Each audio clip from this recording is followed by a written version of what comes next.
If there is something I seriously wanted to be right about, is about Mikel Arteta, the man.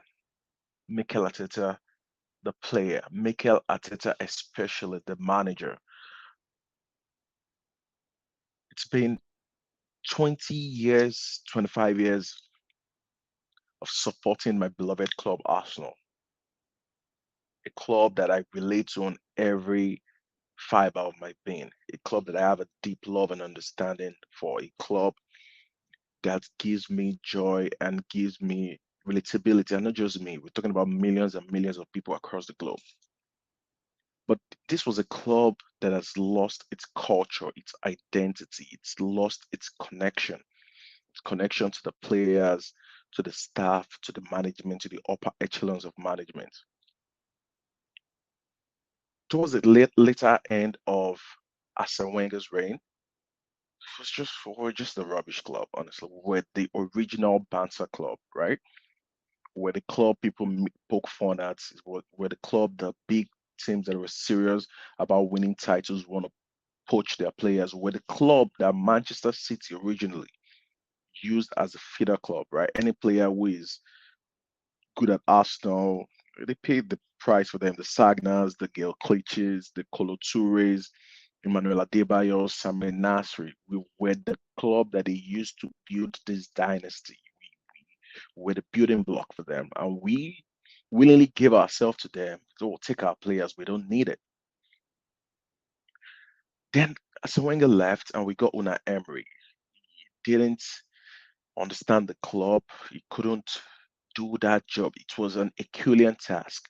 It's a task of bringing together the fragments of a fallen institution. And when I say that, I am saying we had so many issues. The first issue was we moved from Ivory to Emirates, and ever since that move, it's been downward slope, right? The main reason, right, that we're promised, that we were told that we needed to move from Ivory to Emirates was what? To compete with the Bayern Munich, the Real Madrids of the world. And what were we told? We were told that we are going to win the Champions League, we're going to compete and win the Premier League, right? There is no divine right to win these trophies because we have mega teams who are bigger than Arsenal, exponentially bigger than Arsenal, like Real Madrid. They're the greatest club institution in the world. But we should be able to compete and win, right? Win the Champions League. We don't have one now, 100 and something years of history. Win the Premier League, right? Compete every season and at least be there. When you're there, that's the only opportunity you can have to win it. We didn't like our players, right? We felt like they keep putting half-hearted efforts. We felt like they weren't putting in the effort, the work, they were not diverse enough. They don't understand the rigors of the game. They were bullied by the Chelseas, the Manchester Cities, the even the smaller teams, the Burnleys of the world, and all this team bullies Arsenal. So it was a huge task, right? To flush out the old, bring in the new. And we got the youngest manager possible, an inexperienced manager who was our former captain. He came to Arsenal at a certain age whereby he was at the twilight of his career. He's had major injuries at Everton. He was a good player, a very good, more than not above average Premier League player. He's like a step below the world class players, but he was very, very good playing for Everton. He retired as a captain at our club when it's under the tutelage of Pep Guardiola, arguably the best manager we've ever seen. And we've only ever heard great, great things and commentaries about Mikel Arteta from either Xabi Alonso, from Pep himself, from Mauricio Pochettino. All of these people and big people in football regarded him as a mastermind, a mega mind, a person who has an incredible understanding of the game, a person who is going to be a successful manager wherever he goes to, right? And he came in and it was hard. It was difficult. The adjustment was hard. Maybe he didn't understand the degree or the severity of the situation. But I think he understood that from the get-go because he came in bold. He came in strong. He came in with a plan. and he spoke about the culture of the club, right? Because he played there and he explained that he feels that the culture of the club is broken. And he explained that his goal is to bring the connectivity, right, between the fans, the players, and the management. He emphasizes the quietness in the Emirates Stadium. He emphasizes the the fact that he wants the fans to feel connected to the players and to be the 12th man. These were things that Mikel emphasized, and he talked about his non-negotiables: discipline, leadership, dominate, and compete. These were things that he said in his first interview, right? A rookie manager in his first ever managerial job, saying if you don't focus on these key attributes, you're not gonna play, right? If you're not disciplined, if you discipline comes in various forms. Discipline doesn't just mean don't get yellow cards and red cards on the pitch, right? We had a lot of those issues in the first 18 months of Mikel Arteta, whereby we're getting players sent off, the Xhakas, the Martinellis, and the likes, right? He spoke about leadership, the importance of leader, right? Leaders, great leaders are the most important things in any facet of the world, right? Talk about any industry. A great leader could make or mar that industry or that company, a CEO. Those are people who set the trend, who set the culture, who explain the culture, who transmit the energy, right? They set the standard, they set the bar, and now every other person down the totem pole have to adhere to those strict standards, right?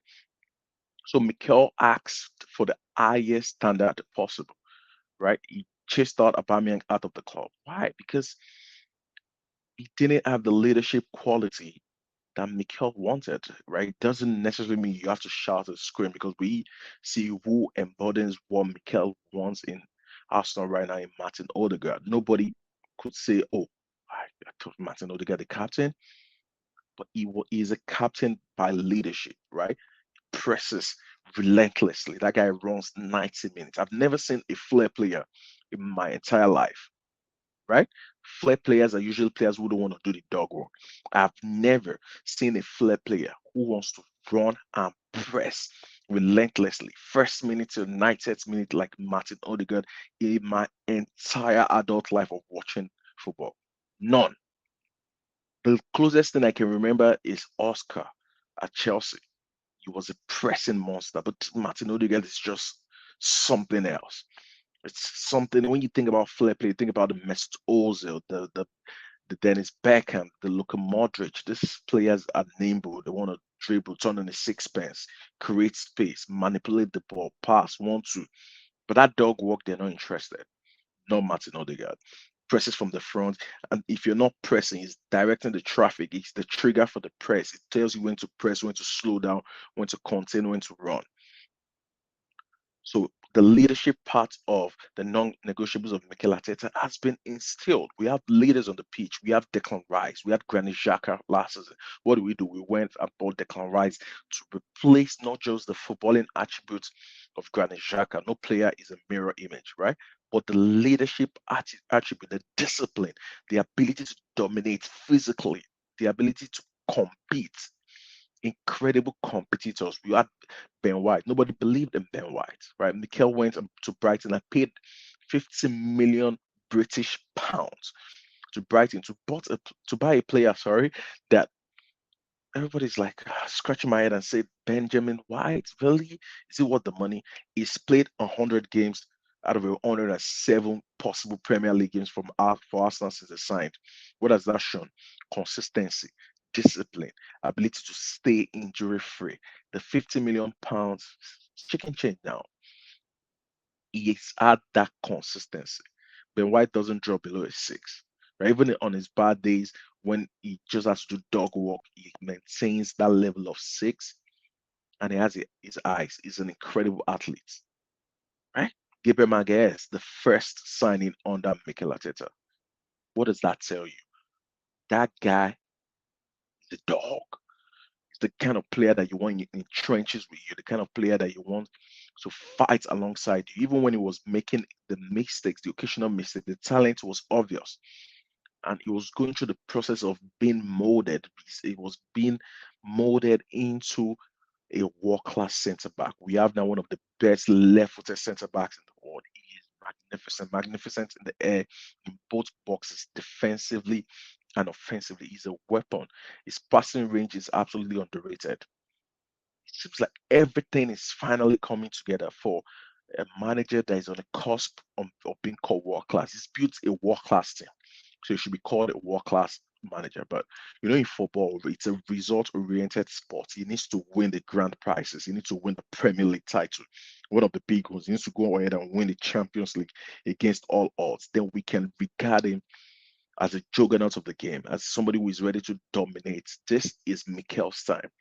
I'm I'm hyped, right? Because I've been an ardent supporter of Mikel from the get-go, from the very start. So I'm so hyped and so happy that he's on the cusp, right? It's like I've lived this journey, this 4.5 years with him, with the team, every facet of the way, every step of the way. We've lived it together. And now we're at the cusp of glory, right? We're about to win the Premier League, win the next 7 games, and we'll be crowned the Premier League champions. Go ahead. I don't care if you batter Bayern Munich, qualify. I don't care if we batter Real Madrid, qualify. Play defensive football, qualify, and win the Champions League, right? We can be happy and celebrate and just be absolutely joyous. Don't forget to like and subscribe to the content. Share with your family and friends. We are the Arsenal. Goodbye. Stay blessed.